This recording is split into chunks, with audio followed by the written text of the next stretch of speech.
Hi అందరికి. మన సంక్రాంతిలో కనుమ పండుగ రోజు నేను స్పెషల్ గా మన రైతన్నుల కోసం ఈ ముగ్గేసాను. చాలా బాగా వచ్చింది. కనుమ పండుగ రోజు రెండు స్పెషల్ ఉంటుంది. ఒకటి ఆవులుండే వాళ్ళు అయితే వాటిని పూజిస్తారు, అలాగనే నాన్ వెజ్ తెచ్చుకుంటారు. లేని వాళ్ళు ఉత్త నాన్ వెజ్ తెచ్చుకుని పండుగనైతే కంప్లీట్ చేస్తారు. ఇంకా మా అత్తోళ్ళకి 2 ఆవులు ఉండే దాని వల్ల మా ఊర్లో ఉండే వంక దగ్గరికి తీసుకొని వచ్చి వాటికి స్నానం చేపిస్తున్నారు. ఊర్లో వాళ్ళందరూ కూడా ఇలాగ ఆవుల్ని తీసుకొని వచ్చి వంకలోని స్నానం చేపించి తీసుకొని వెళ్తారు.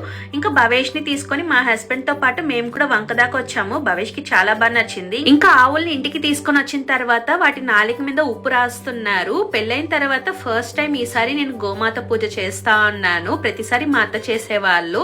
ఇంకా మా అత్త ఈసారి నాకు చెప్తా అంటే అయితే నేను 1 by 1 చేస్తా వచ్చినాను. పసుపు కుంకం పెట్టి హారతి ఇచ్చి కాళ్ళ మీద పడి ఆశీర్వాదం తీసుకొని బొట్టు పెట్టుకొని ఇంకా నేను అరటిపండు అయితే తినిపించాను. చాలా బాగా అనిపించింది. ఇలాంటి వీడియోస్ కోసం things in speed Telugu channel ని సబ్స్క్రైబ్ చేసుకొని వీడియో నచ్చితే లైక్ చేయండి, షేర్ చేయండి, కమెంట్ చేయండి. Thanks for watching. బై.